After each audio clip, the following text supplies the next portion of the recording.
Hey everybody, welcome to Moment of Clarity. Thanks for joining me.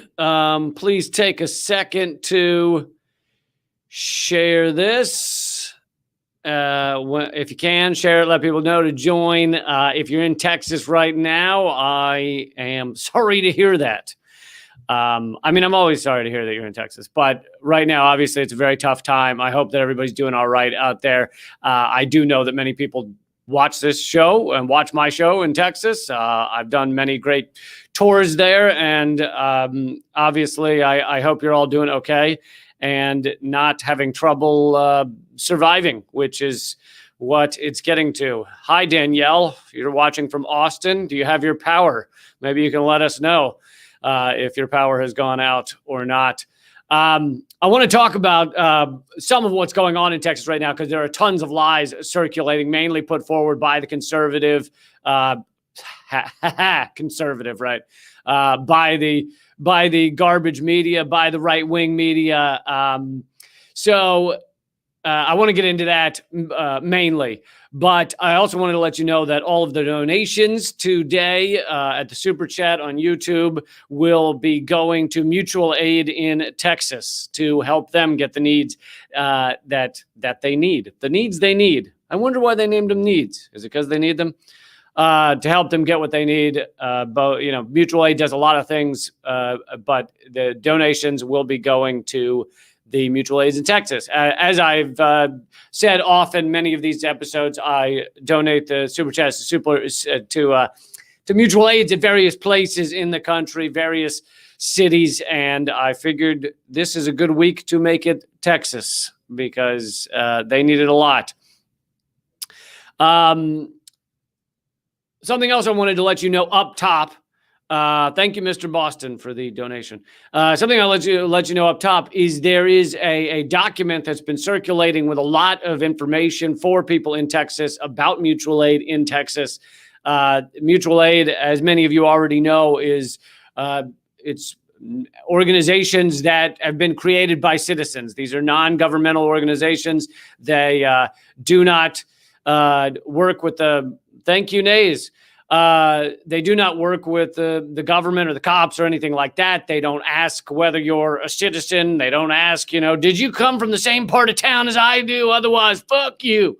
It's not like that. So they do a lot of great work. And anyway, let's see if I can share this screen. The place to find this doc that has all kinds of resources in it is one place is my Twitter. So if you're in Texas and you want to look at this doc, you can go to my Twitter. Right now, it's at the top of my Twitter. So as you can see right there, and that has the link to it because the link is like a Google Doc garbage link. Otherwise, I'd tell you what it is, but it's too long to read. So yeah, you can go there and click on that to get that doc, which has all kinds of information. And so yeah, let's move on to what's going on there down in Texas. Now, many of you, maybe some of you in other countries don't know about this story, but in Texas, the water has gone out. Sorry, I read someone's comment about the water. The power has gone out, causing many people's water to go bad as well. But the power has gone out because Texas is facing a as they say, unseasonably cold period. But of course, now with climate change, we know that unseasonably cold means nothing.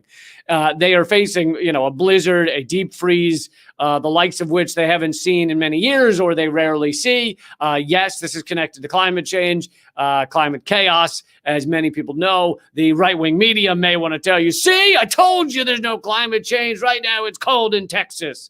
But anybody with half a brain who's read anything about this knows that climate change is causing climate chaos. It is causing a shifting of the environments, a shifting of the seasons.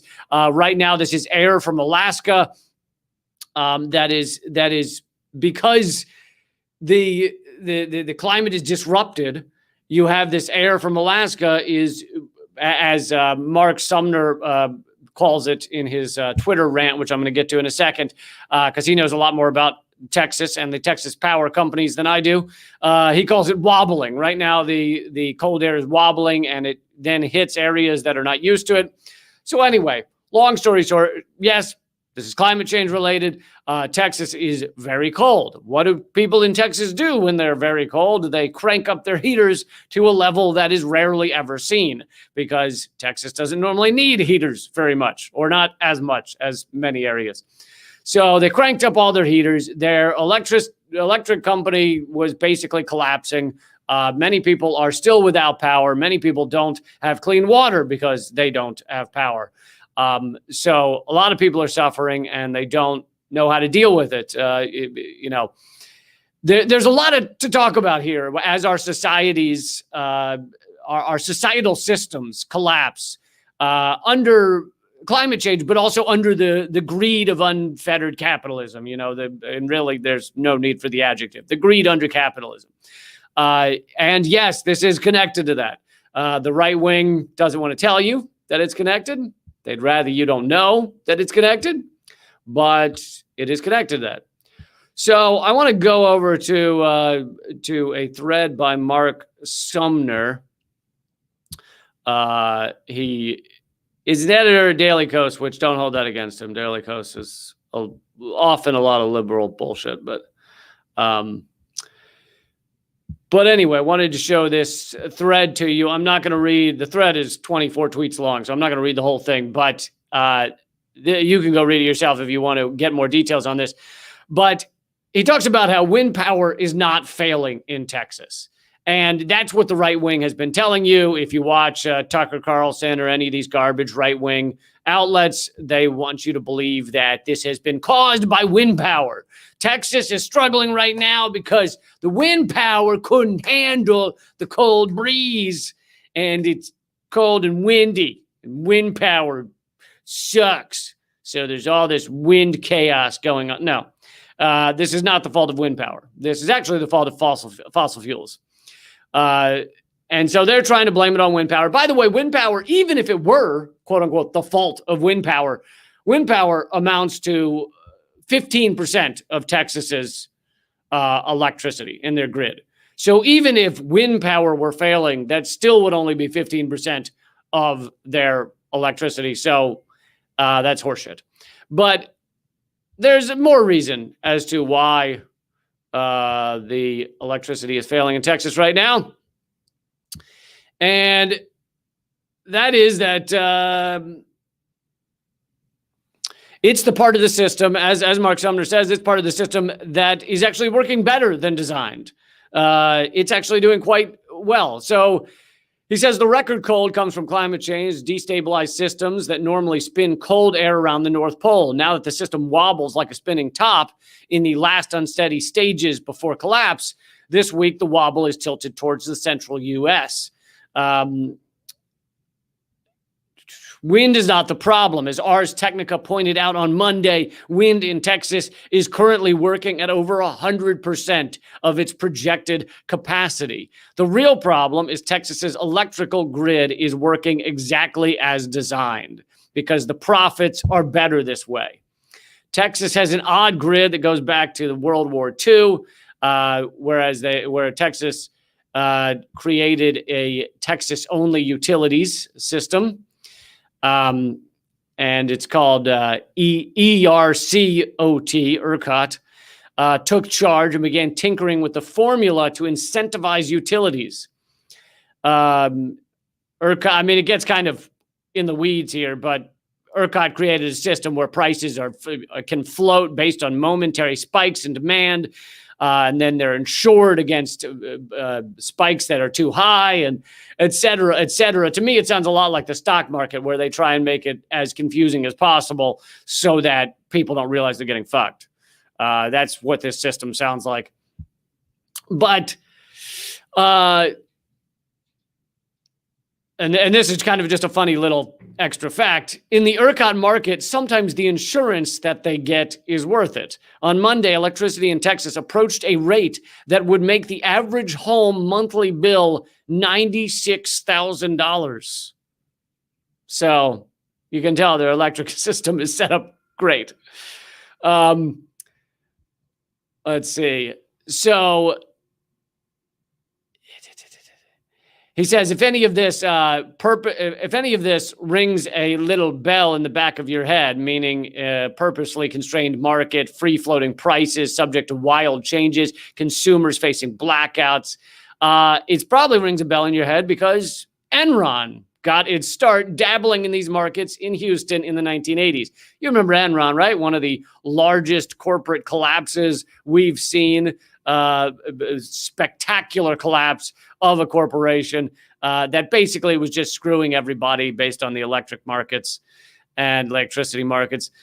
And so Texas is now facing the collapse of a badly overloaded system, leading to extended outages simply because that's the way the system is designed to work.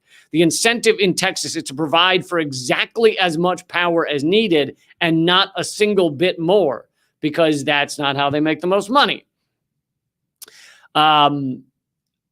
Let's see.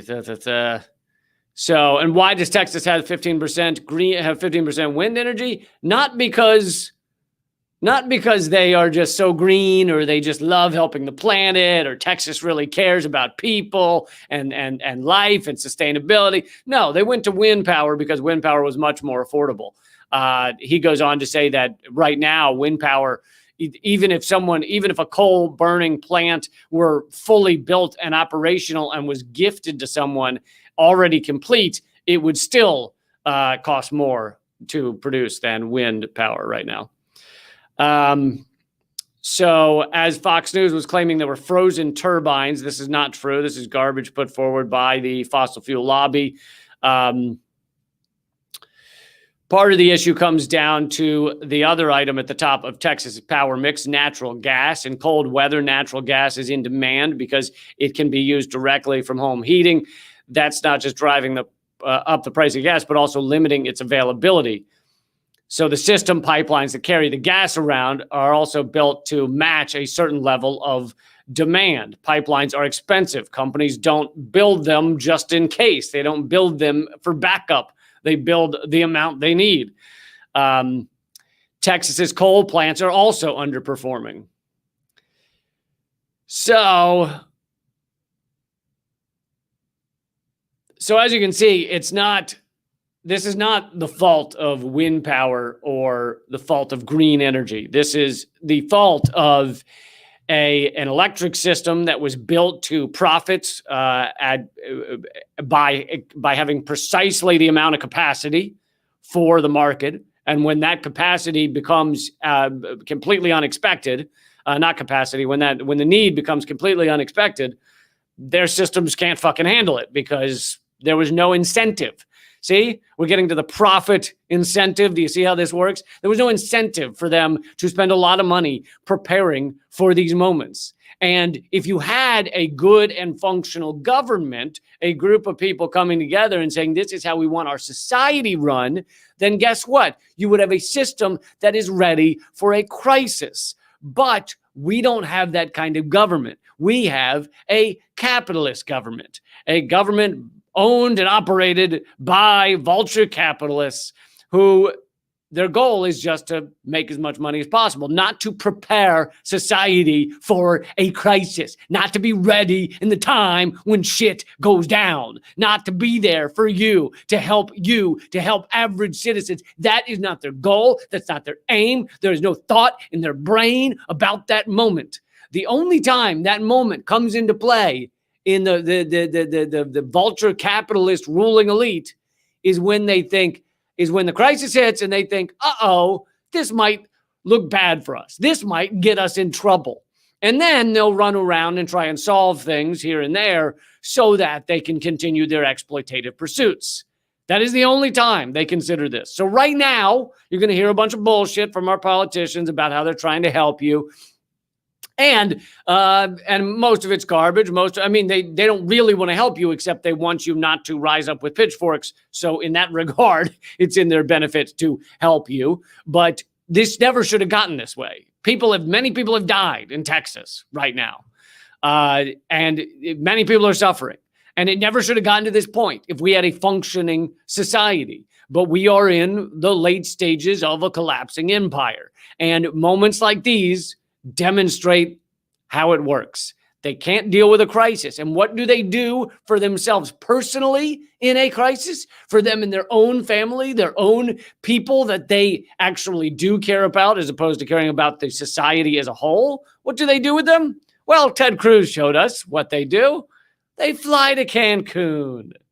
Ted Cruz, as most of you probably know, because it's become a viral story this week, Ted Cruz flew to Cancun from Texas, from his house in Texas. He is a Texas senator, for those of you in other countries.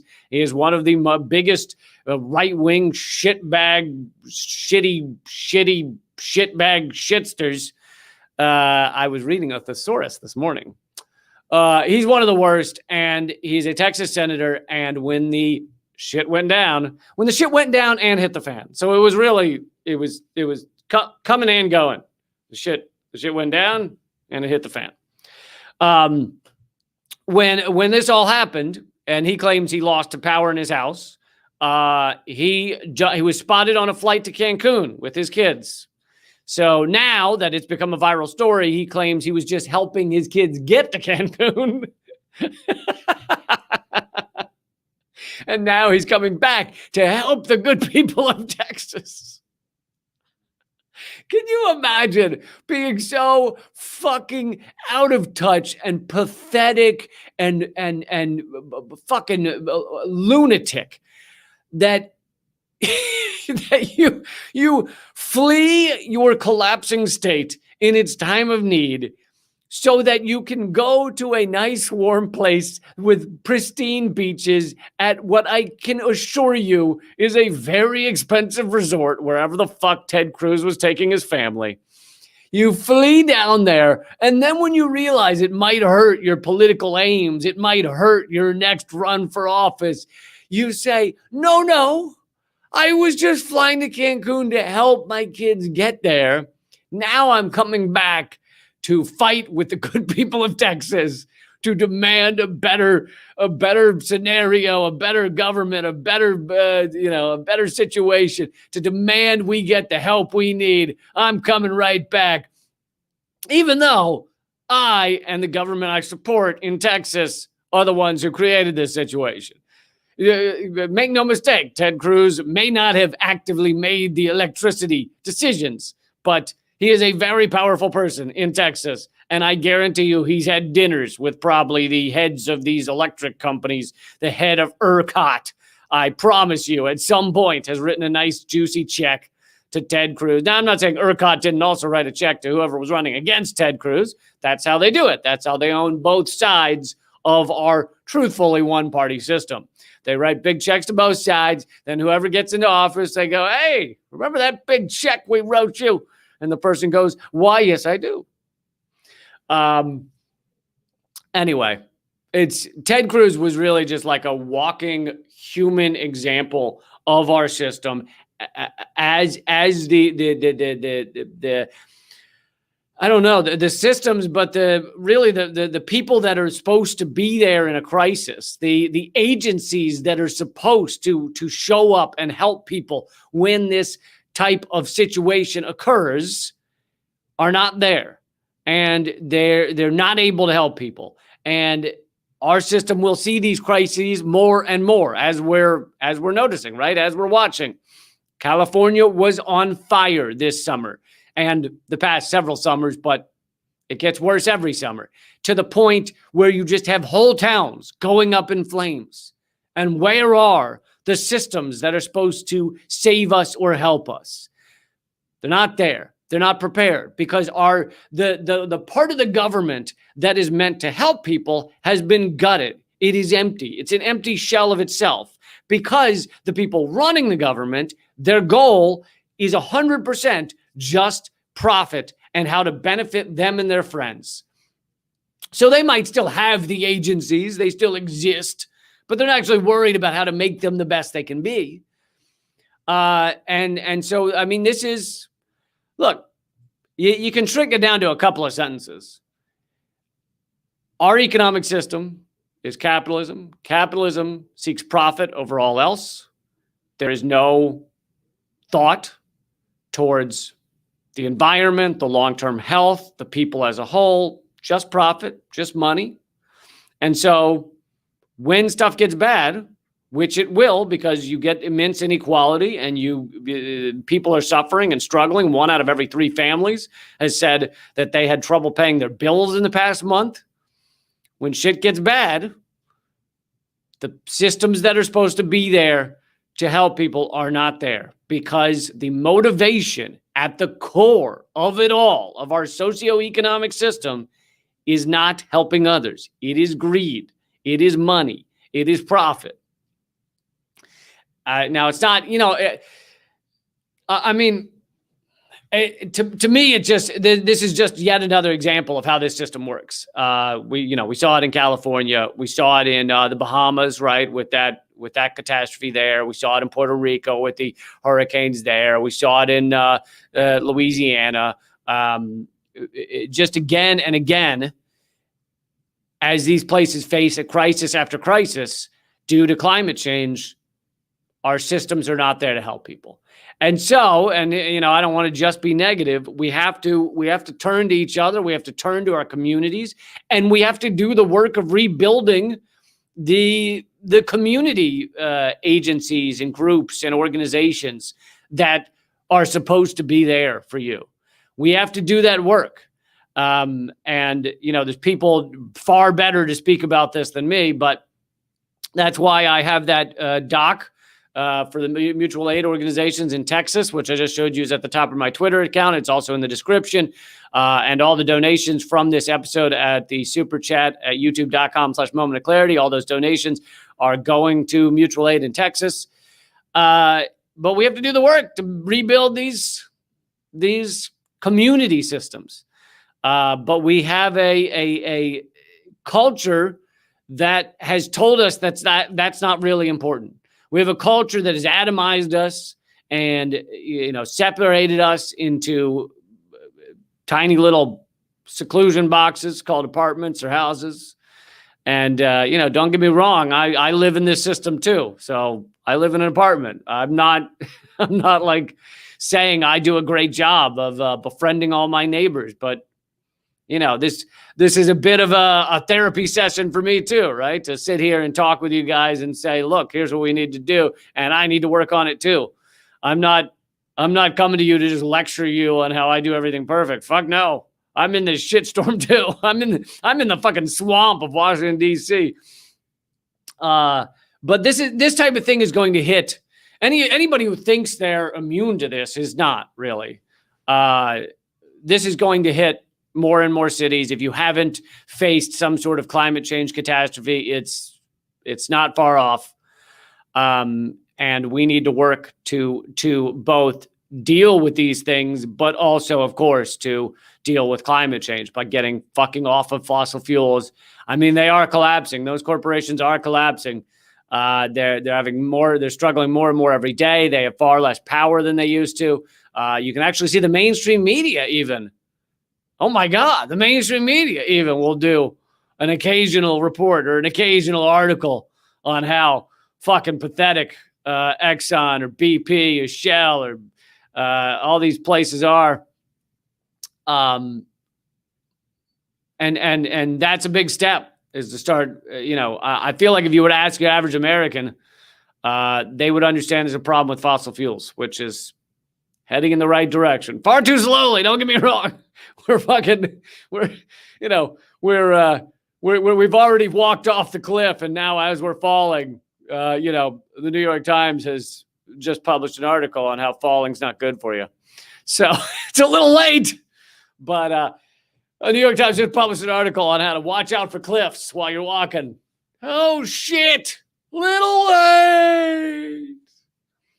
But I do think we can keep rebuilding these systems. We can imagine a different world. We can have these discussions. As I've said before, we view capitalism as a religion, and you can't question it. And I view this as positive. What we're doing right now, my discussion with you is positive, because at least the discussion is being had. At least people are talking about this now.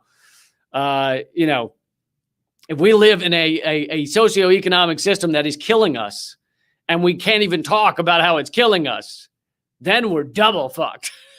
Step one is to talk about how it's killing us. Step two is really doing a lot about it. But if we can't even get to step one, we're really in trouble. And if you flip on any of your mainstream media right now, you will never see that discussion because they can't have it. They can't even talk about how we're fucked. And if you can't even talk about how we're fucked, then how the shit hell are we going to fix it? Explain that to me. If you can't even have a debate about how and why we're fucked, then how are you ever going to fix it? You're not. But yeah, the Ted Cruz thing is just, he's demonstrating what all of these rich power elites believe they can do. They believe, and to some degree correctly, that they can fly to Cancun when shit gets bad. That they can, most of them have multiple, many houses. They can go to the territory that is safest or best off. And this is kind of just the perfect example of Ted Cruz being like, wow, it's cold. Our power's going out. I'll be on a beach in Cancun and my family will too. And this shows why they're not that concerned. Yet another reason as to why they're not that concerned. One, they're not that concerned about climate change because it's bad for them financially. It's bad for their interests to consider climate change or do anything about it. Another reason they don't care is because even though it's going to hit them and their houses and their cities, they're going to fly away. So they know they can escape. Ted Cruz is coming back because it started looking bad for him to escape, but they know they can escape. And so yet again, you see how little their interests align with average Americans. Their interests do not align. What they want and what you want are completely different things. And this is what happens when you have an oligarchy, when you have a rule by a very rich business class. They don't understand or care about the needs of the average American. And, there's a lot of ways to solve this. You could get money out of politics, but let's be honest, in a capitalist system, the capital will always retake the government. You might, if tomorrow they wrote a bill saying no more corporate donations, no more big money donations, you can only donate $4 to any candidate and it's all publicly funded or whatever, you could do all of that and it would be great. And it would have a significant impact on many of the things being passed in our government. But over time, and maybe it'd just be 10 years, maybe be 20, over time, capital would still rule the day. They may lose the battle, but they'd win the war. So to get out of this oligarchy, you can do things that will help for a bit. Get money out of politics. Another one would be term limits in Congress, 4, 8 years. Another one would be ranked choice voting. Another one would be getting rid of all these ballot obstacles to get on a ballot. Another one would be equal time on media or whatever, mainstream media. So they couldn't do, 20? They give 23%, not 23%, 23 times as much coverage to Donald Trump as to Bernie Sanders in 2016. I don't know if anyone added up the 2020 numbers, but 23 times as much coverage. So you could have some sort of law saying media can't do that. They have to give equal and fair coverage. But again, none of these things are going to have a long-term lasting change on society, not the type of transformation we need. They would have an impact, and it'd be an important impact. I don't want to say it wouldn't if you got rid of all money out of politics right now. They'd have an important impact, but it would eventually, the gravity of capitalism would be that the wealthy and the powerful, and isn't it funny how they're one and the same? Isn't that funny? How the wealthy and the powerful are the same? Isn't that odd? You think there'd be one guy that's like poor and powerful, but no. Doesn't really work that way in this system, does it?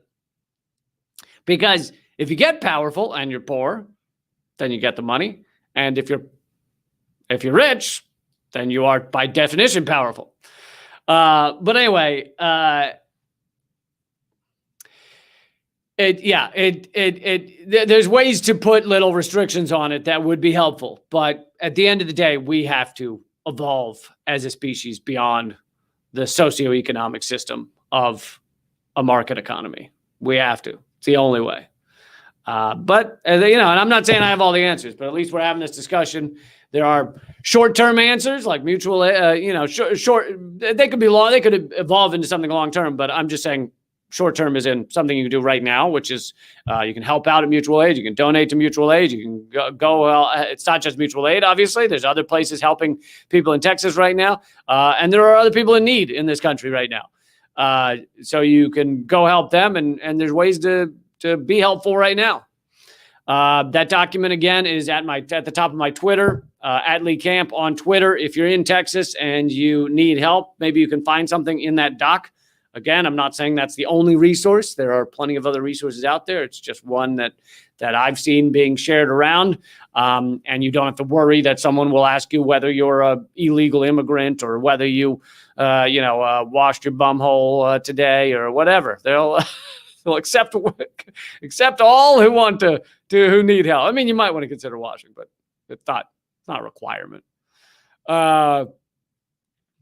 All right, guys, I have a new episode of Redacted tonight that comes out tomorrow. Also a new episode of Redacted VIP, an interview speaking of societal transformation of the grand kind, like a large-scale societal transformation that could actually save us from ourselves. I talk with Professor John Boyk about a system that he is and a technique of transformation that he has come up with and is pushing for. And I talk about that on Redacted VIP. You can watch it at youtube.com/redacted tonight or on Portable TV, the Portable TV app. But as I was saying, all the donations, if anybody wants to still wants to donate, all of the donations are going to mutual aid in Texas from this episode. And I also have a Rockfin channel, rockfin.com/Lee Camp. If you want to follow my stuff, take 1 minute right now, go over to rockfin.com. You can sign up for free, or you can sign up for the premium, and that's $10 a month, and you get everybody's content, not just mine. You get Jimmy Dore and Graham Elwood and Ron Placone and all of them. So that's at rockfin.com/Lee Camp, rockfin.com/Lee Camp. And let's see what else we just did. We just did JFK Assassination Part 4 on government secrets. If you didn't see the JFK series, then it's going to blow your mind. You have to watch or listen to it. It is a podcast called Government Secrets. You can get it wherever you get your podcast for free. And it's also on YouTube, but maybe easiest to do the podcast listening on a long trip. Listen to the 4-part JFK series and learn who actually killed JFK. It's top secret government secret. All right. Thank you so much for joining me. And I hope everybody in Texas is pulling through all right. Keep fighting.